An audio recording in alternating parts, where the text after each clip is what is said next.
Bem-vindas todas às Conversas na Positiva, um projeto da SES Virtual. Hoje sobre tratamento, cuidados e prevenção com VIH.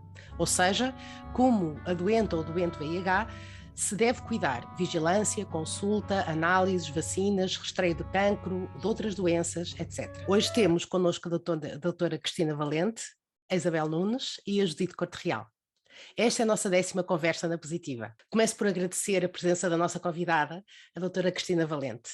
A doutora Cristina é assistente hospitalar, graduada em Infecciologia, exercendo a sua atividade no Centro Hospitalar Universitário de Coimbra, como assistente hospitalar graduada em Infecciologia, sendo corresponsável pelo Hospital Dia. É fundadora do Grupo Português de Estudo da Coinfecção em 2006 e é a sua atual presidente. É membro da direção da APECS desde 2019. Está hoje connosco também a Judite Corte Real, que irá colocar questões. A Judite é colaboradora muito ativa da Associação SERS, no apoio a mulheres infectadas com VIH. Está também connosco hoje a Isabel Nunes, que é a fundadora e presidente da Associação SERS. SERS é a primeira e única associação de e para mulheres infectadas com VIH em Portugal. Fundada em 2005, a SERS encontra-se reconhecida como instituição particular da solidariedade social. Tem desenvolvido um vasto trabalho em prol da mulher positiva, um trabalho de pares, de ativismo e de prevenção. A SERS acredita que a capacitação e o empoderamento da mulher é essencial para reduzir as suas vulnerabilidades, garantindo a sua dignidade e o respeito pelos direitos humanos, assim como a sua saúde sexual. Eu sou Raquel Freire, sou cineasta, fui convidada pela fundadora da SERS para fazer estas conversas na Positiva. Vou facilitar esta partilha aqui. Vamos começar por ouvir a doutora Cristina Valente sobre tratamento, cuidados e prevenção VIH. Olá, boa tarde. Obrigada, Raquel, obrigada, Isabel, obrigada, Judite, e obrigada pelo convite. É sempre um prazer falar para a comunidade e falar sobre este tema que traz atrás dele, não é? O VIH, muitas outras situações, muitas outras co-infecções por outros vírus e muitos outros problemas porque a pessoa VIH envelhece. Então, falando do tratamento, cuidados e prevenção da infecção por VIH, uma das coisas que quero começar por dizer, e penso que todos sabem, é que o tratamento antirretroviral deve ser iniciado logo após o diagnóstico, independentemente de como estão as análises. Portanto, anteriormente nós tínhamos critérios para começar o tratamento antirretroviral, dependendo do número de células CD4 e de outros parâmetros. Neste momento não. Portanto, a partir do momento em que se faz o diagnóstico de VIH, o tratamento deve ser iniciado logo que possível. Como é óbvio que a rapidez da instituição terapêutica depende muito das situações. Por exemplo, se tivermos uma imunidade muito degradada, com CD4 muito baixos, se houver uma situação de gravidez, se houver uma situação de primo-infecção ou infecção primária, em que nós não queremos de forma nenhuma que haja risco de transmissão na comunidade, o tratamento pode ser até começado, se possível, no próprio dia, se a pessoa estiver preparada. Mas é fundamental que, quando a pessoa vai iniciar a terapêutica antirretroviral, sabendo que, por enquanto é uma terapêutica para o resto da vida, há que estar preparado. Porque há barreiras do tipo de alterações do sistema nervoso central. Muitas das pessoas infectadas pelo VIH têm depressão, ansiedade, outras alterações cognitivas, muitas delas resultantes de utilização no passado de drogas, de álcool, etc. Portanto, nós temos que ter a consciência se a pessoa está devidamente preparada, se consegue fazer a sua administração, a sua autoadministração de fármacos, se deve estar preparada para uma boa adesão, para não falhar à terapêutica e às consultas subsequentes. E antes do início da terapêutica antirretroviral, nós devemos reconhecer e discutir qualquer problema que identifiquemos e proporcionar a essas pessoas um apoio social, um apoio de uma equipa multidisciplinar para qualquer problema que nós possamos ter reconhecido. E depois, durante a terapêutica antirretroviral, é muito importante e questionar sistematicamente em cada consulta a adesão. Portanto, é muito importante perguntar, por exemplo, no último mês quantas vezes falhou a medicação. Claro que o desejável é que não haja nenhuma falha. E depois questionar sempre o bem-estar das pessoas, os efeitos adversos da medicação, o tipo de qualidade de vida, de que forma é que o vírus e a própria medicação impactaram na qualidade de vida das pessoas.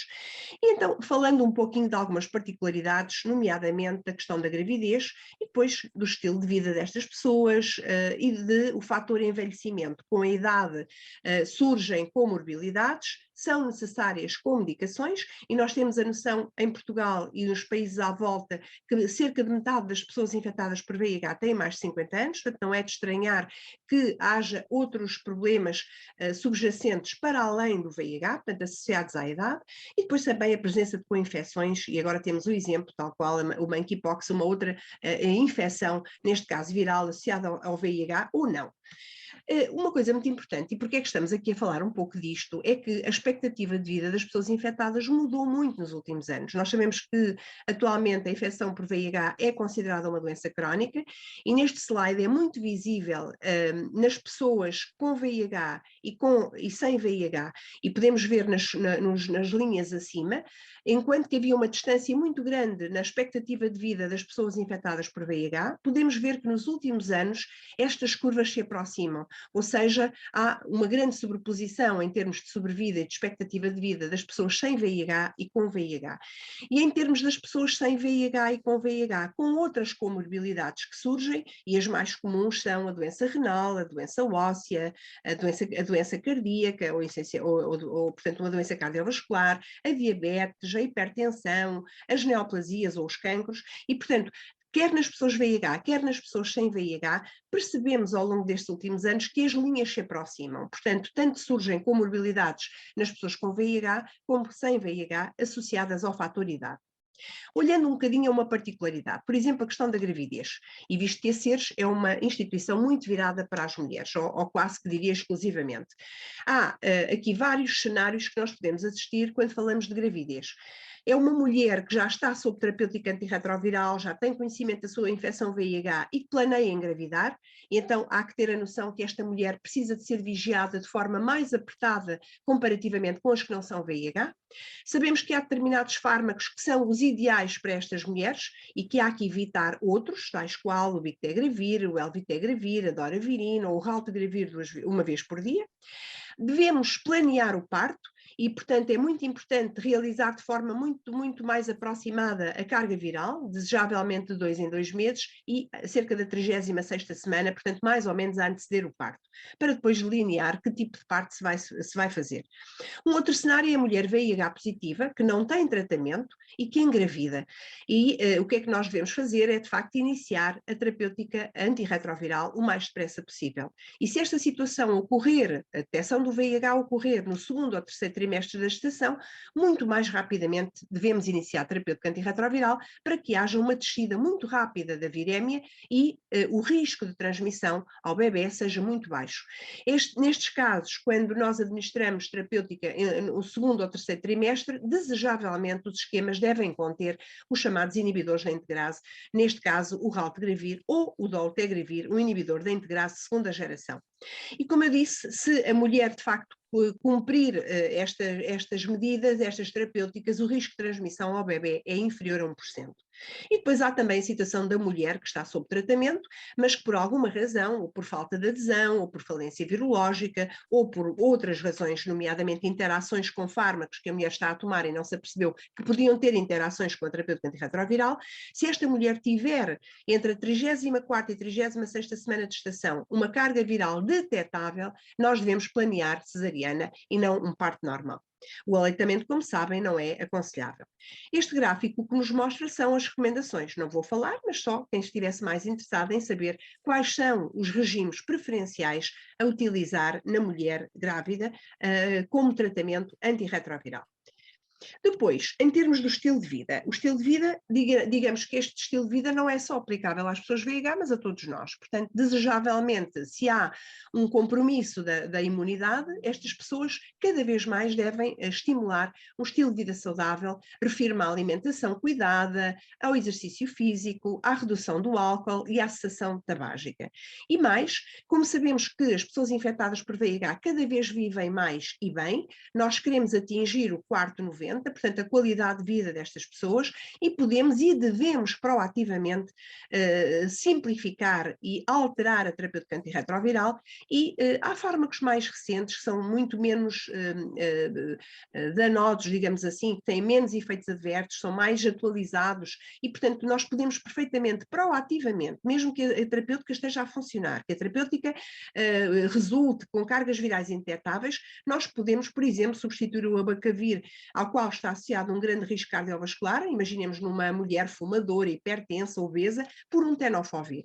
Ou se essa mulher já tiver uma idade próxima dos 50 anos, já está numa fase pós-menopausa, já terá um risco elevado de ter uma osteopenia ou uma osteoporose, retirar o tenofovir e substituir pelo tenofovir alafenamida ou TAF, ou mesmo um regime antirretroviral sem estes fármacos, sem esta classe de fármacos. E depois fazer uma vigilância. E o que é que nós vigiamos, não só neste caso na mulher, mas em todas as pessoas infectadas por VIH? O peso, e avaliamos o índice de massa corporal, e já vos vou mostrar como é muito fácil de calcular, como avaliar o risco cardiovascular, também vos vou dar um exemplo, a diabetes, sobretudo se houver nessas pessoas infectadas antecedentes, nomeadamente um dos pais, avós, for diabético, essa pessoa terá maior probabilidade de vir a ser diabética, portanto é extremamente importante a alimentação e o exercício físico. Depois a hipertensão arterial deve ser vigiada, aliás nós fazemos sistematicamente nas consultas a avaliação da tensão arterial, bem como de outros parâmetros, a dislipidémia, e nós encontramos frequentemente no nosso dia-a-dia pessoas ainda muito jovens, não precisam de ter excesso de peso e têm dislipidémia, têm aumento do colesterol LDL, menos frequentemente aumento dos triglicerídeos, e outra vigilância fundamental é o rastreio das neoplasias. Nós damos conta que muitas vezes os nossos doentes VIH, como são nossos doentes há 20 anos, 25 anos, muitos até às vezes mais do que isso, muitas vezes o médico de família é esquecido e os médicos de família somos nós. E temos que ser de nós muitas vezes a lembrar, já fez 50 anos, já fez a colonoscopia, já fez o rastreio do cancro do cólon, incentivar as mulheres às consultas de vigilância da ginecologia, que devem ser anuais, sobretudo se houver risco familiar de neoplasias da mama ou do colo do útero, ou, de uma forma geral, neoplasias ginecológicas. E olhando aqui para este gráfico, nós podemos ver várias imagens, nomeadamente as várias comorbilidades que estão associadas ao envelhecimento, e como podem ver no gráfico, se a pessoa for VIH positiva, é muito mais frequente que estas doenças associadas como a hipertensão, a diabetes, o risco, a doença cardiovascular, as fraturas, a insuficiência renal, são muito mais prevalentes na pessoa VIH positiva e começa a surgir muito mais cedo na pessoa VIH positiva. E, portanto, é isto que nós queremos vigiar, cuidar. E então, começando por este slide, que mostra uma coisa tão simples quanto vocês querem ver se têm ou não excesso de peso. Existem vários scores, temos aqui um exemplo, um homem de 56 anos que mede 1,69 m e pesa 79 kg. Vamos à internet e procuramos cálculo do IMC, do índice de massa corporal. E então, a única coisa que nós temos de introduzir é se é homem ou mulher, a idade, a altura e o peso. E ao lado podem ver nesta tabela que este exemplo deste homem, ele tem um IMC, um índice de massa corporal de 27,7, ou seja, ele tem excesso de peso. Uma pessoa com índice de massa corporal normal deve ter um valor entre os 18,5 e os perto de 25, 24,9. Portanto, é uma forma muito simples que qualquer pessoa VIH, se quiser pesquisar e ter a noção, se deve ter ainda mais cuidados consigo próprio. Um outro exemplo que também podem frequentemente e facilmente pesquisar na internet. Nós, nas nossas consultas, é nossa obrigação procurar o risco cardiovascular, que está associado exatamente a fatores de risco tradicionais, como sejam o tabaco, o álcool, o sedentarismo, e depois outros fatores, como sejam a hipertensão, a diabetes, são fatores que vão influenciar claramente este risco cardiovascular. E existem vários scores, eu assinalo aqui um dos que é muito utilizado por nós na clínica, que é o score de Framingham, que vai avaliar o risco cardiovascular aos 5 e aos 10 anos. A idade, o sexo, se é fumador, se é diabetes, se faz terapêutica antihipertensora, qual a tensão arterial sistólica ou máxima, qual o colesterol total e qual o colesterol HDL. E com isto, este homem de 56 anos, fumador, com esta altura e este peso, podem ver aqui que tem um risco de ter uma doença cardiovascular, um infarto, um AVC, de 22%, ou seja, 1 em cada 4 pessoas com estas características tem um risco de, aos 5 anos, ter uma doença deste tipo. E cerca de mais 30%, mais de 1/3 aos 10 anos. Mas reparem, se eu acrescentar o item diabético, imaginem que é o mesmo homem, mas ele é diabético. Podem ver aqui que o risco aos 5 anos passa de 22% para 36%. Desta vez não é 1 em cada 4 que pode sofrer um infarto, mas 1 em cada 3 que pode ter um infarto, um AVC ou outro tipo de doença cardiovascular. Um outro parâmetro que nós também avaliamos na prática clínica e que vocês também podem avaliar em casa com scores, desde que tenham o valor dos parâmetros laboratoriais, e é muito comum os nossos utentes pedirem-nos as análises para verem, para guardarem, para mostrar ao médico de família, é estabelecer o cálculo da doença renal, ou seja, o parâmetro creatinina não nos diz tudo, porque o parâmetro creatinina pode ser influenciado por muitas coisas. E, portanto, o que nós fazemos mais corretamente para avaliar a função renal o mais comum é o MDR score, que é avaliar a taxa de filtração glomerular ou a clearance da creatinina, que nós designamos por CLCR. E, portanto, o que nos interessa é, nas consultas regularmente, vigiar análises do sangue para obter a creatinina, ver como é que está, por exemplo, o fósforo, se está baixo no sangue há uma hipofosfatémia, quer dizer que o fósforo vai para a urina e o fósforo vai fazer falta para a reabsorção óssea, para haver constituição do osso, eventualmente uma ecografia renal.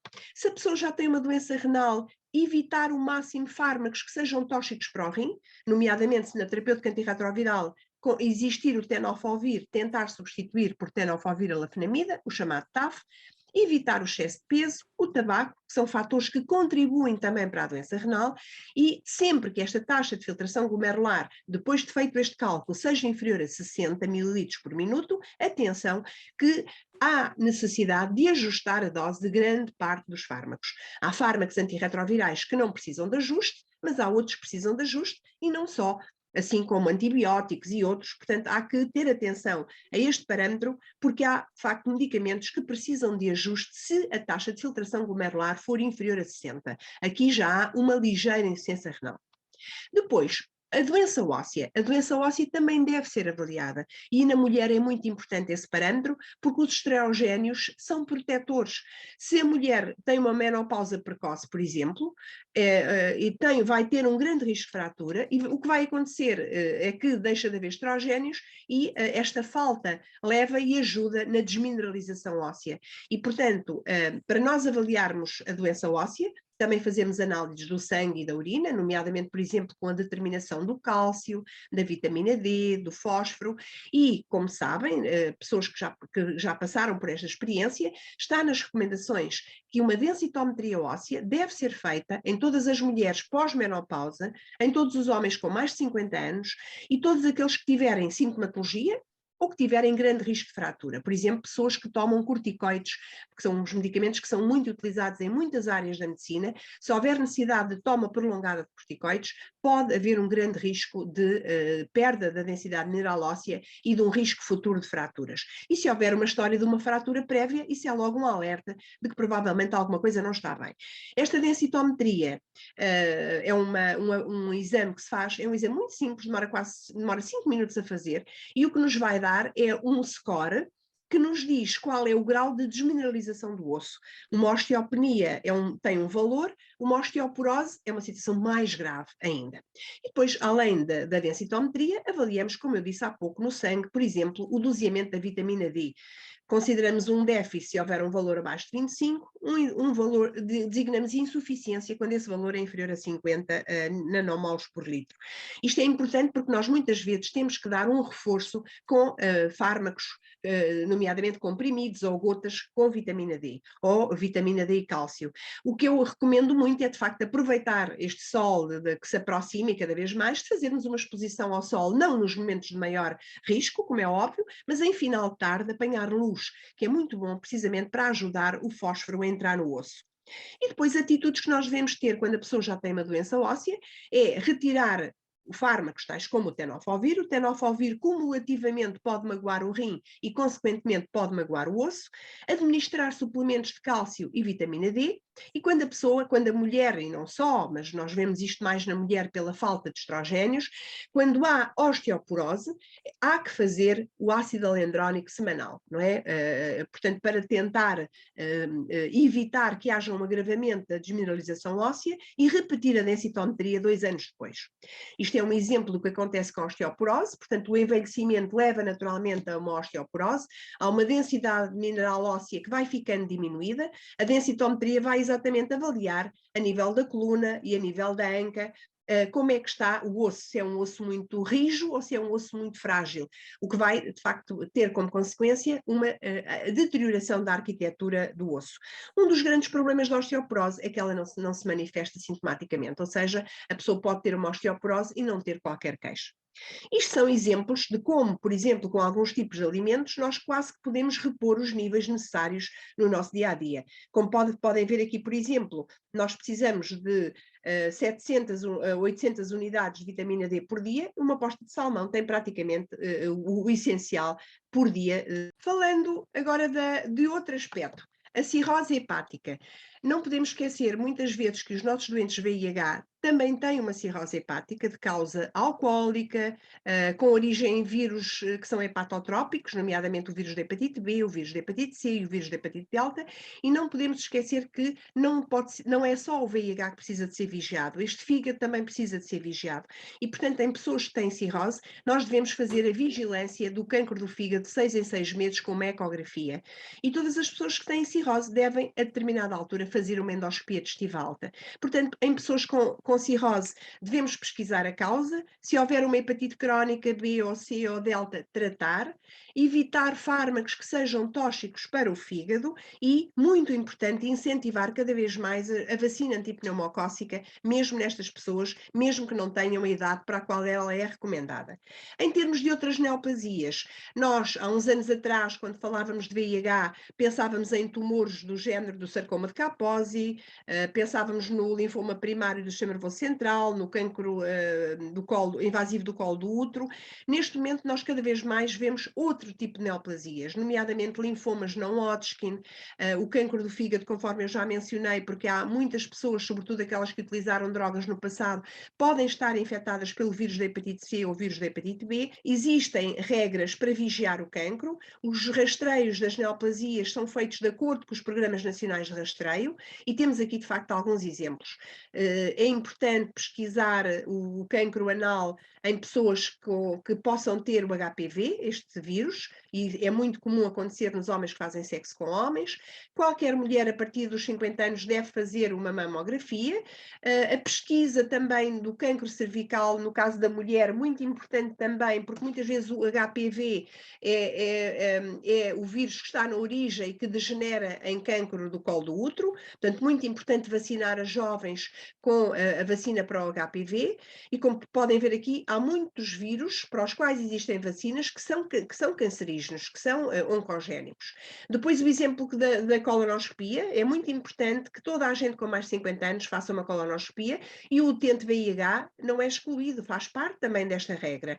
O carcinoma hepatocelular, o carcinoma do fígado, conforme eu já falei, portanto, a importância que tem fazer uma ecografia de 6 em 6 meses nas pessoas com cirrose hepática, etc. Também outras coisas que vale a pena reconhecer, orientar, cuidar, tratar, a depressão. É muito frequente as pessoas infectadas por VIH terem depressão, quer pelo seu passado de consumo de drogas, quer por condições socioeconómicas de maior pobreza, quer pelo próprio estigma, quer por alterações neurocognitivas associadas pelo seu histórico, pelas suas famílias, por vezes famílias um bocadinho destruturadas. Portanto, a depressão é muito comum e há que reconhecer e orientar estas pessoas para pedirem ajuda. A saúde sexual, cada vez mais estamos a ver muitos casos casos de infecção por VIH em homens que fazem sexo com homens e estamos a assistir a um ressurgimento das chamadas infecções sexualmente transmissíveis, tais como a sífilis. E também não esquecer, nos homens que fazem sexo com homens, mesmo que eles não tenham sintomas, um rastreio sistemático da clamídia e da gonorreia, que podem provocar doenças graves, não só visíveis, como também a nível da próstata, a nível do abdômen, com quadros mais graves de rectite, de proctite, de peritonite, etc. E também não esquecer que todos viajam e cada vez mais, e a importância que tem a consulta do viajante em toda a gente que quer fazer uma viagem cuidada. Depois, finalmente, em termos de vacinação, as vacinas devem ser feitas, como é óbvio, de acordo com o Plano Nacional de Vacinas. Preferencialmente, nós, nas pessoas infectadas por VIH, devemos sugerir as vacinas quando já estiverem sob terapêutico antirretroviral e com uma carga viral negativa, e, se possível, quando a imunidade já recuperou, ou seja, quando houver um nível de células CD4 superior a 200, e sabemos, por exemplo, que há vacinas que estão absolutamente contraindicadas, nomeadamente vacinas vivas atenuadas, como é o caso da febre amarela, em pessoas infectadas por VIH com menos 200 células CD4. E depois temos aqui os exemplos também de como fazer essas vacinas, e eu só nomeio rapidamente: a vacina da gripe anual, a vacina da pneumonia, que são 3 doses e que devem ser feitas de acordo também com o plano, as vacinas do papilomavírus, portanto as 3 doses nos homens e nas mulheres, para evitar o risco de cancro, e sendo recomendada esta vacina até aos 45 anos, nas pessoas que vivem com VIH. Não esquecer da vacinação para a hepatite B. Ela, recentemente, segundo as normas da OMS, foi reforçada a ideia que até aos 60 anos toda a gente deve ser vacinada, e mais de 60 anos se houver práticas de risco. Também existe uma vacina para a hepatite A, sobretudo nas pessoas com práticas de risco, nomeadamente história de uso de drogas, homens que fazem sexo com homens ou viagens para as áreas endémicas, e depois outros exemplos como estão aqui referidos, e também a vacina contra o SARS-CoV-2 ou contra a Covid-19. Portanto, para finalizar, como podem ver, nós a caminho do quarto 90, visto que os fármacos que temos atualmente são extremamente eficazes e conseguem manter os nossos doentes com cargas virais indetetáveis, temos cada vez mais a olhar a outros aspectos, a sua qualidade de vida, portanto, não só olhar ao tratamento antirretroviral, mas também olhar aos cuidados que cada um deve ter consigo, nomeadamente à adesão da terapêutica, ao exercício físico, ao evitar excessos, ao tomar práticas sexuais seguras. E, de facto, se as pessoas cumprirem uma terapêutica antirretroviral cuidada, vão claramente diminuir o risco de infecção, e estamos a fazer uma prevenção da infecção por VIH. Muito obrigada, agora fico aberta a questões. Muito obrigada, Isabel, Judite. Quem é que quer começar com as questões? Começo eu. Boa tarde, começo por agradecer a todas e todos que estão desse lado. Obrigada à nossa fantástica equipa e hoje um especial obrigada à doutora Cristina Valente. Espero que tenham gostado das nossas conversas na Positiva. Para mim todos os vídeos foram muito educativos e informativos e espero que tenham sido úteis também para si, que nos está a ouvir. Eu vou começar com uma questão sobre prevenção nas pessoas que vivem com o VIH. Qual a importância do tratamento como prevenção? É muito grande. É uma das formas mais eficazes de prevenir a infecção. O termo que nós utilizamos, o tratamento como forma de prevenção, refere-se ao facto de uma pessoa infectada por VIH tomar a medicação antirretroviral, com que objetivo? Tornar o vírus indetectável. Portanto, se o vírus está indetectável, uma pessoa com o vírus indetectável há mais de 6 meses não vai transmitir o vírus por via sexual a outra pessoa. Portanto, usamos o tratamento como arma de prevenção. É isso que significa. Portanto, é uma das armas mais importantes. Portanto, é o que nós desejamos, é que, de facto, os nossos utentes adiram à terapêutica antirretroviral e sejam capazes de ficar com carga viral indetectável para sempre. Isso é que é o desejável. Olá, boa tarde. Olá, Judite. Olá, muito boa tarde, doutora. Mais uma vez, obrigada por poder fazer parte destas conversas, que me dá imenso prazer. Gosto muito de estar com todas, muito obrigada. Então, a minha pergunta é a seguinte: existe uma alternativa aos comprimidos de toma diária, nomeadamente para as pessoas com dificuldade na adesão terapêutica? eu penso que está-se a referir às formas chamadas LA, que é as formas long-acting. Ou seja, nós ainda não temos em Portugal, esperemos ter em breve. Isto é assim, imaginem, eu tenho doentes, tinha doentes há 30 anos, neste momento alguns dessa altura já não estão connosco, mas já há 20 e tal anos. E não é de surpreender que estas pessoas estejam esgotadas, estejam cansadas de fazer todos os dias comprimidos. Há uma exaustão, quanto mais não seja uma fadiga psicológica. Cada vez que tomam faz lembrar o VIH, outros problemas sociais, a preocupação de onde tomam, de não ter privacidade quando têm que as tomar no local de trabalho, e depois fatores biológicos, como disse. Há pessoas, por exemplo, eu tive uma vez um doente com um AVC extremamente difícil de arranjar uma medicação que pudesse ser de acordo com as necessidades dele e que pudesse ser absorvida quando as pessoas têm, por exemplo, dificuldades na deglutição ou têm mesmo problemas de autonomia e não conseguem fazer a sua autoadministração.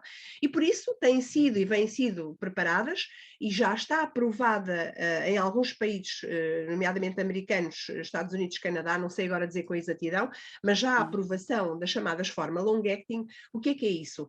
É utilizar fármacos, por exemplo, o que está mais avançado é o cabotegravir rilpivirina. A rilpivirina nós já temos, faz parte das medicações que nós utilizamos, tal como o Qivexa ou a rilpivirina isolada, ou, por exemplo, um Eviplera, também tem rilpivirina, e o cabotegravir é um inibidor da integrase, muito parecido com o dolutegravir e com o bictegravir, só que, em vez de serem dados em comprimidos, são dadas em injeções, ou seja, neste momento a aprovação está para em pessoas que estejam, por exemplo, já a tomar os comprimidos há muito tempo, que estejam suprimidas, ou seja, com carga viral negativa, e que sejam aderentes, têm que ser muito, muito aderentes, e que não tenham resistências a estes dois fármacos. Pode-lhe ser dada essa opção de fazerem apenas as 2 injeções mensais, ou seja, em cada mês, no dia 1 de janeiro, 1 de fevereiro, claro que isto há sempre uma margem de janela, 7 dias antes, 7 dias depois, fazem uma injeção de cabotegravir e uma injeção de rilpivirina, tem que ser sempre 2, mas são dadas no glúteo, na região ventral, são dadas e cada mês fazem uma administração. Houve estudos que também mostraram a sua execuibilidade de 2 em 2 meses. Isso para já não está aprovado ainda, não quer dizer que não venha a ser, mas é uma grande mais-valia para muito tipo de pessoas, não é? Há pessoas que não se importam seguramente e aquelas pessoas mais velhas dificilmente vamos conseguir que eles mudem. Mas as pessoas que têm infecção VIH há menos tempo, seguramente que vão querer uma injeção mensal ou se nós conseguirmos até com tempos mais alongados, em substituição das terapêuticas orais. Portanto, é verdade, são as formas LA. Pois, ok. Isabel? Passava para a pergunta seguinte, e como já referiu, a adesão terapêutica é importante para manter a carga viral indetetável. Mas como é que podemos eliminar as barreiras à adesão terapêutica? Essa pergunta é muito difícil, mas conforme eu disse, eu, por exemplo, não tenho pressa em começar a terapêutica antirretroviral, não utilizo muito a estratégia do teste de enterite, a não ser que seja uma situação, se eu vir uma grávida no 3º trimestre da gravidez, que remetem a senhora, se não começar, para bem do bebê e dela, começar a terapêutica antirretroviral. Eu prefiro que a pessoa esteja pronta. Se ela vai começar algo que vai mudar na vida daquela pessoa, que é uma toma de um medicamento, desejavelmente um só, nós temos que, de facto, perceber se há barreiras. Aquela pessoa percebeu o que nós dissemos? Aquela pessoa vai tomar conta da administração diária? Não vai esquecer? A pessoa consome álcool ou drogas e pode esquecer e falha? Portanto, por isso é que é muito importante, numa primeira consulta, nós reconhecermos que tipo de pessoa temos à nossa frente e se essa pessoa vai ser capaz. E, claro que a pessoa, quando inicia a terapêutica, pode não estar nas mesmas circunstâncias do que está, por exemplo, 2 anos depois. Por isso é que eu disse que ao longo das consultas é fundamental que que se perca um bocadinho mais na avaliação da adesão. E a pergunta é muito simples. Se nós perguntarmos correu tudo bem, as pessoas dizem que correu tudo bem. Mas se nós fizermos a pergunta pela negativa, houve algum dia que falhou a medicação? Ou então, quantas vezes falhou a medicação? E aí vamos perceber se a pessoa falhou uma vez durante estes últimos 6 meses ou se falhou 2 vezes todos os meses. E, portanto, o que nós temos que fazer é, de facto, reconhecer e depois chamar a tal equipa multidisciplinar, chamar um familiar, essa pessoa não tem familiar. Cada vez mais instituições como a Seres, muitas instituições que nós temos em Portugal, são o apoio, são o backbone destas pessoas, onde eles às vezes reconhecem que é preferível guardar a medicação na associação ou na instituição em causa, e eles vão lá buscar diariamente ou vão lá buscar semanalmente. Portanto, as barreiras são quer de natureza física, por exemplo, uma distância de 100 km, por isso é que o Covid até trouxe coisas boas neste aspecto, ou seja, grande parte dos nossos utentes têm a possibilidade de ter a sua medicação na farmácia próximo de si. Se preencherem os documentos, a dizer que sim, levam os documentos para a farmácia perto de si, a diretora da farmácia põe o número de contacto, diz que sim, que aceita, e o hospital manda a medicação para a farmácia de proximidade. Isso é uma barreira que é uma barreira da distância. E depois há as barreiras da linguagem, a barreira da administração, a barreira neurocognitiva, mas o que é fundamental é que o médico, o enfermeiro, o assistente social em caso de doentes em instituições, nós todos sirvamos para apoiar estes utentes, mas fundamentalmente reconhecer onde é que está essa barreira e poder, o mais rapidamente possível, resolvê-la. Não sei se respondi exatamente. Sim, sim. Peço desculpa. Ainda falando em barreiras ao tratamento e cuidados, prendem-se muitas vezes a fatores económicos. Em Portugal existem apoios, se necessário, para ultrapassar essas barreiras de fatores económicos, como deslocações, essas coisas? Existem apoios? Não sou a pessoa ideal para responder, geralmente isso fica a cargo do Serviço Social, mas se nós, por exemplo, dermos conta que há um grave problema económico com o utente, nós contactamos a assistente social vai avaliar, juntamente com a assistente social da área de residência, se é verdade, porque muitas vezes eles podem dizer não tenho dinheiro para o transporte, mas foram gastar, eu olho para os pés e vejo umas sapatilhas de marca, ou olho para o cabelo e vejo madeixas no cabelo. Portanto, eu sou nisso, sou muito frontal. Eu digo assim, se tem madeixas no cabelo, eu sei quanto custa, uma vacina para a gripe custa menos, pronto. Mas, portanto, o que existe é os assistentes sociais trocam impressões entre si e percebem se há realmente dificuldades e se realmente o utente aceitar, também há a situação inversa. Eu tive o ano passado um utente que dizia que não tinha dinheiro sequer para comprar os medicamentos, era um doente que fazia diálise, era hepatite C, VIH, o Serviço Social conseguiu-lhe um quartinho com as devidas condições, só que ele acabou por recusar, porque o quartinho, ele tinha que entrar a uma determinada hora, tinha que manter o quartinho limpo e, portanto, não era muito conveniente para o tipo de vida que ele levava. Mas eu podia dizer-lhe que não há, de uma forma geral, não há, como poderá haver seguramente em alguns países em que, por exemplo, são dadas senhas para os autocarros, são dadas senhas, e coisas pontuais. Portanto, isto é como funciona, é através do Serviço Social, e o Serviço Social não vai deixar ninguém passar fome, nem vai deixar ninguém na rua, mas tem que haver uma colaboração mútua. E sei dizer, por exemplo, que há situações pontuais, por exemplo, no Porto, numa unidade combinada terapêutica, eu penso que eles ajudam nas senhas de autocarros.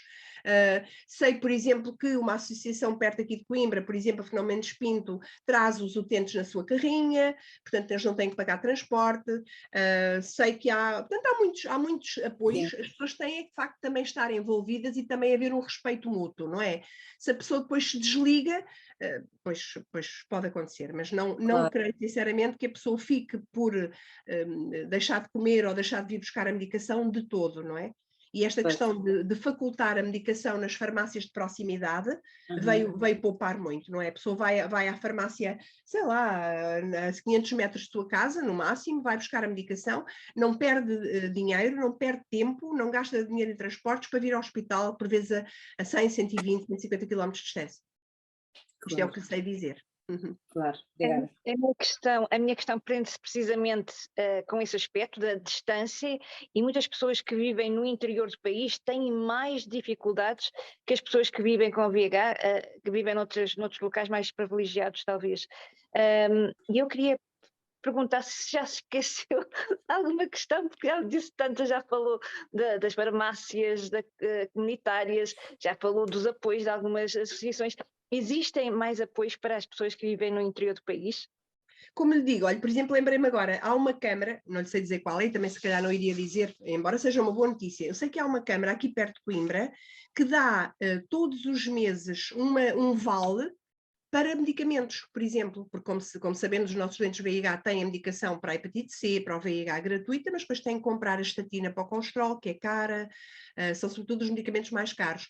E depois os antidiabéticos, estes geralmente são gratuitos, e os outros, e eles, o ácido alendrónico para a osteoporose, etc. E eles dizem mesmo, olha, imprima a receita, doutora, que eu entrego na Câmara e a Câmara fornece-me. Mas como digo, isto não é equitativo, não é? Não é, e portanto isto tem tudo a ver com, provavelmente também não será para todos, será com aqueles que após uma avaliação do Serviço Social reconheça que recebem um ordenado mínimo, que têm que pagar despesas que ultrapassam o poder económico de cada um. Mas, como digo, isto é muito, muito variável. Mas reconheço, Isabel, que há um grave problema, por exemplo, muito no interior do país. Por exemplo, na área do Alentejo, soube há pouco tempo, por exemplo, que também vai haver uma descentralização, não sei agora dizer os nomes destes hospitais, mas tem a ver ali entre Porto Alegre, Évora e Elvas, que vai haver uma descentralização de qualquer coisa do Alto Alentejo, em que o próprio, digamos que se instala uma consulta descentralizada, não só do médico, mas do enfermeiro, como da farmácia, para tentar, de facto, fazer chegar. Porque nós reconhecemos claramente, nós aqui em Coimbra recebemos pessoas no máximo a 130, 150 km de distância, que já é muito, não é? Provavelmente no Alentejo poder-se-á assistir a distâncias maiores. Mas o que eu digo é que, apesar de tudo e pelas grandes dificuldades que nós temos em Portugal, não estou a ver uma pessoa infectada ou não que requeira apoio social, e se realmente não o tiver, não creio que não o venha a obter. Não quer dizer que seja imediato, não é? Mas não creio que, avaliadas as circunstâncias de cada um e as despesas e o poder que cada um tem, que não seja dado o apoio nesse sentido. Mas claro, nem tudo é perfeito. Nós temos uma grande vantagem em Portugal em que qualquer utente chega ao nosso hospital e tem a medicação gratuita na hora. Venha ele do Chile, da Ucrânia, do Brasil, certo? Enquanto que os nossos utentes vão para os outros países e têm que levar. Não é? Tanto quanto eu sei, só o Reino Unido, antes do Brexit, fazia o mesmo que nós. Todos os outros não têm a medicação, inclusive têm de a comprar. Portanto, como digo, nós não temos tantos apoios em determinadas frações, mas temos, por exemplo, a disponibilidade de medicação gratuita dos antirretrovirais, não é? Isto é um exemplo. Informações muito úteis, doutora, muito obrigada. Doutora, agora mudando aqui um bocadinho a temática, a regularidade da avaliação, da vigilância, dos rastreios, etc., depende do historial clínico de cada pessoa? Há aí duas coisas. Uma coisa é avaliar a infecção VIH. Outra coisa é avaliar as comorbilidades. Conforme já vimos, por exemplo, eu estou começando pelo VIH. Se eu tiver um utente que sigo há 10, 15, 20 anos, sempre cumpridor, sempre com carga viral indetetável, eu sei, já o conheço e sei que não vai falhar. Eu posso vê-lo e vejo, via-o de 6 em 6 meses. Neste momento, com a questão das consultas telefónicas, não é? Precipitadas pela Covid, acabamos por manter. Ou seja, eu faço uma consulta telefónica e uma consulta presencial. Se eu vejo um utente que é mais difícil, que eu sei que anda a beber álcool, que eu sei que voltou a recair, que me dizem, eu tenho um utente que me diz assim, doutor, eu quero que me telefone todos os meses. E eu faço uma consulta telefónica só para então, fez a medicação, então, o que é que foi hoje? Parece que isto serve de estímulo. Portanto, se nós vemos que uma pessoa começou a medicação antirretroviral agora, nós vamos vê-lo de forma mais apertada. Tolerou bem, sentiu-se bem, vamos fazer análises. A pessoa que está estável, habitualmente, acabamos por fazemos uma avaliação de meio ano. As comorbilidades é um bocadinho diferente, conforme vimos, não é? Por exemplo, uma mulher faz uma densitometria e tem uma osteoporose, começa a fazer o ácido alendrónico semanal. Eu tenho que repetir essa avaliação 2 anos depois. Isso acaba por coincidir com uma das consultas. Mas as avaliações, em geral, doentes estáveis 2 vezes por ano, ou até um bocadinho mais, doentes mais instáveis, pode ser mensal, 2 em 2, 3 em 3 meses. Depende também muito, como disse, da patologia. Se um doente estiver a fazer uma quimioterapia, Nós podemos acompanhá-lo também mais de perto, embora essa quimio seja feita pelos colegas que controlam o problema respectivo, do cancro do pulmão, cancro do cólon, etc. Mas depende também das características de cada um. Pois, até porque quando se fazem as análises, não é, doutora? Quando se fazem aquelas análises de rotina, às vezes há qualquer coisa, há um alerta e nessa altura poder-se até fazer um diagnóstico de uma outra coisa qualquer que não estava, que ainda não tinha sido detectada. Imaginemos que nós fazemos uma análise de rotina e que detectamos, sei lá, umas plaquetas muito baixas ou uns glóbulos brancos extremamente elevados. Podemos estar na presença de uma doença hematológica ou vamos detectar que tem uma, sei lá, uma alfa-fetoproteína brutal. Atenção, pode estar aqui um câncer do fígado. Portanto, estas análises, há as análises de rotina, há as análises específicas do VIH e há aquelas, digamos, gerais que por vezes nos alertam para determinadas coisas. Mas também temos o cuidado, o homem gosta sempre, quando começa ali a chegar aos 50 anos, doutora, peça-me aí o PSA, não é? Assim como nós insistimos com a mulher, já foi à ginecologia este ano, portanto, temos que pensar que o VIH, neste momento, com a terapêutica que nós temos, felizmente, conseguimos controlá-lo, se a pessoa for aderente. Agora temos é que, de facto, pegar naquelas pontinhas da mamografia da mulher, se tem mais de 50 anos já fez a colonoscopia, se tem menos ainda não está na menopausa, mas anda com muitas dores ósseas e faz tenofovir há 15 anos. Portanto, são muitas coisinhas que nós temos que avaliar. Conforme depois viram na apresentação, nós temos que avaliar o risco cardiovascular, doença renal, doença óssea, etc, etc. Não é? E nós, como pessoas que vivem com VIH, até somos pessoas bastante privilegiadas, porque temos uma vigilância mais constante e mais regular, o que nos ajuda muito a ter qualidade de vida. E eu agora vou mudar para outro assunto também. Eu referi-o no início da gravidez e, de facto, viver com o VIH já não é impeditivo de ser mãe ou pai. Há alguma coisa mais que queira dizer sobre as orientações para as mulheres que pretendem engravidar? É assim, uma mulher infectada que pretende engravidar tem que ter a noção que tem que ter o vírus indetetável. Senão nem sequer vale a pena ir à consulta de planeamento.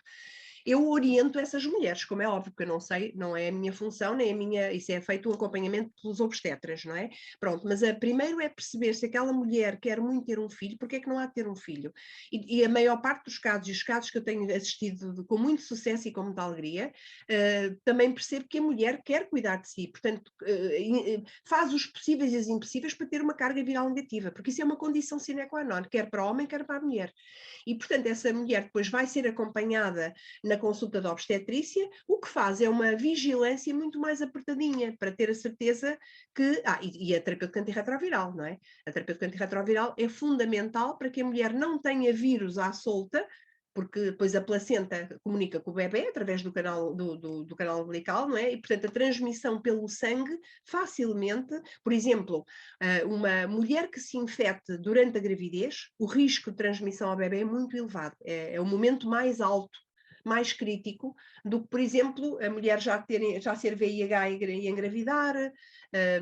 Agora, infectar-se pelo VIH no momento da gravidez é um momento mais crítico e, portanto, como digo, estas situações de gravidez devem ser planeadas, não deve ser precisamente para ver se está nas melhores condições de receber um filho, se tem a casinha adequada e um pai ou mãe ou a família que a acolhe, se está mentalmente estável, não é? Para poder querer ter o filho, mas tem que cuidar dele. E, portanto, de resto, praticamente é igual. Conforme eu falei, há algumas particularidades em termos da medicação, que não pode ser igual, no caso da mulher, não é toda a medicação que pode fazer, e depois uma vigilância mais apertada. Em relação ao parto, se a viremia estiver detectável antes do parto, tem que ser feita uma cesariana, não pode ser feito um parto normal. E o aleitamento, como sabemos, não é indicado, não é? Pronto. Tirando isso, poucas diferenças há. Doutora, que preocupações e cuidados com a população mais idosa a viver com o VIH? Também foi um bocadinho aquilo que eu falei. Portanto, as pessoas mais idosas, nós temos que olhar a variedíssimas coisas. Temos que ver, além do VIH, se aquela pessoa que vem de canadianas e tem 80 anos não tem um cancro da próstata, temos que avaliar a tensão arterial e o risco cardiovascular, e se ele tem hipertensão ou diabetes, vamos melhorar a terapêutica antirretroviral e optimizá-la para não haver um risco tão grande cardiovascular. Portanto, nós temos que olhar à pessoa mais idosa como um todo, o que torna uma consulta mais demorada, mais complexa. Eu sou infecciologista, mas já sei prescrever medicamentos para osteoporose. Nunca na minha vida imaginei que eu iria saber fazer isso, não é? Ou avaliar como é que se calcula uma taxa de filtração glomerular, ou como é que se... Pronto. Portanto, nós acabamos por aprender um bocadinho, embora o médico de família devia continuar lá, até porque ele devia ser um parceiro nosso. Como compreendem, num hospital com a sobrecarga enorme de doentes e de exames complementares, eu pedir uma ecografia ou uma colonoscopia num hospital é o fim do mundo. E, portanto, aí o médico de família deve ser sempre o nosso parceiro. O médico de família sabe seguramente mais de fármacos antihipertensores do que eu. Pronto, eu sei prescrever estatinas, sei prescrever, mas não sei prescrever tudo. E, portanto, nós temos que ver cada vez mais esse doente VIH como um todo, mas não deixar que o médico de família fique para trás. Ele tem que ser mesmo nosso parceiro. Muito obrigada, doutora Cristina. De facto, a infecciologista é muito importante na vida da pessoa que vive com a VIH. E quando nós sabemos que mais de 1 milhão de pessoas estão sem médico de família, cada vez mais esse papel é importante. Eu vou terminar com uma última questão, que é referente às mulheres na menopausa, e se existem cuidados e tratamentos específicos nesta época de vida. Também já mencionei isso. A mulher deixa de ter estrogénios, não é? Os estrogénios são protetores de muita coisa, nomeadamente da saúde do osso, e, portanto, uma das grandes preocupações na pós-menopausa é não só o risco de osteoporose, mas também pensar na mulher como um todo, porque eu confesso, eu não gostei nada de entrar na menopausa, não é? Parece que nós psiquicamente nos sentimos... E já não sou fértil, não quer dizer que eu quisesse ter filhos aos 50 anos, não é? Mas parece que essa parte psíquica pode embater um bocadinho a mulher, e portanto a mulher penso que também nessa fase deve ser muito acompanhada, e depois também não esquecer o rastreio da patologia ginecológica, não é? Porque é muito mais provável haver um problema ginecológico cancerígeno numa pessoa de 50 anos do que numa mulher versus uma mulher de 30, não é? Portanto, um acompanhamento também pelo ginecologista, a gestão das outras comorbilidades, lá está a diabetes, a hipertensão, a doença óssea, e também a parte psíquica. É muito importante que a mulher tenha uma qualidade de vida, porque a mulher nós sabemos, a mulher é que faz as coisas, estou a falar no geral, nós é que fazemos tudo em casa, nós é que nos preocupamos com os filhos, nós é que temos que ir às compras, nós temos que trabalhar, e portanto o nosso bem-estar psíquico também é muito importante, e de facto eu penso que nesse momento, pelo menos a mim, lembro-me que importou-me, não tomei isso de ânimo leve, e portanto se calhar, pelo menos eu não achei piada nenhuma, e portanto acho também é um aspecto importante a ter em conta na mulher, a parte de se de facto aquela mulher está estruturalmente bem, mentalmente saudável, se dorme bem, ou se precisa de alguma ajuda, não é? E é essa dificuldade que nós às vezes temos com o grande número de consultas, estarmos perspicazes e atentos a coisas que às vezes o próprio utente ou a mulher não queixa logo porque vê que nós temos uma azáfama muito grande, mas tentarmos ser de facto e perceber que se há uma boa relação, que não tenho dúvida que existe, entre a pessoa infectada por VIH e o seu médico, sobretudo que deve ser sempre o mesmo, acho que deve haver frontalidade e tanto o próprio utente dizer ao doutor, olha, eu estou com problema não tenho vontade sexual, ou a mulher dizer, olha, tenho as mucosas vaginal muito seca, ou estou apaixonada por um homem. Ainda recentemente uma utente divorciada há muito tempo, de 60 e poucos anos, me diz, doutor, e se eu quisesse ter um companheiro? Mas eu não tenho, mas se eu quisesse, como é que era? Eu incentivei, porque é que não? A companhia não precisa ser só uma companhia sexual, é para nos ouvir, para nos partilhar os bons momentos, os maus momentos, e porque é que não, não é? O que é importante é que, de facto, a mulher e o homem cumpram a medicação e tenham viremia indetectável. Se tiverem a viremia indetectável, vivem como os outros e não correm riscos. ou não dão riscos a mais ninguém de lhes ser transmitida a infecção. Eu não estou a falar só da via sexual. Uma pessoa infectada por VIH vai ao hospital. Se não for cuidadoso ou cuidadosa e não tomar a medicação e não tiver o vírus indetetável, o senhor enfermeiro ou o médico vai fazer uma picada, um corte, uma sutura, pica-se e pode ficar infectado. Portanto, isto é uma questão de saúde pública. Não é só importante para o próprio, mas também importante para os outros.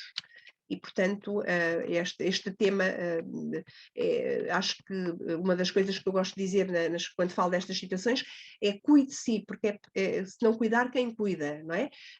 Mas também não devemos só virar as coisas para dentro, mas pensar que nós estamos em sociedade, devemos conviver uns com os outros e, portanto, também não devemos fazer mal aos outros e devemos cumprir a medicação e manter o vírus indetectável. É com estas palavras tão sábias que terminamos o primeiro ciclo das nossas conversas na Positiva, a nossa 10ª conversa. Quero agradecer mais uma vez à doutora Cristina por esta excelente conversa, à Isabela, à Judite, e quero agradecer a todas as mulheres que nos estão a acompanhar. Como disse a doutora Cristina, muitas com uma dupla carga de trabalho, uma fora de casa, uma dentro de casa, e para quem a saúde mental é tão difícil de manter. Portanto, cuidem-se, partilhem os seus problemas, escrevam-nos para a Seres, para o nosso Facebook, para o site, para o Instagram. Temos grupo de apoios, temos mulheres incríveis nesta associação e posso dizer da minha parte que foi uma grande alegria poder participar neste projeto, que voltaremos em breve. Um apelo às mulheres que, mais uma vez, não se isolem, não fiquem sozinhas, cuidem-se, testem-se e a todas fiquem bem. Ok, boa tarde, Boa tarde, obrigada. obrigada. Boa tarde, obrigada.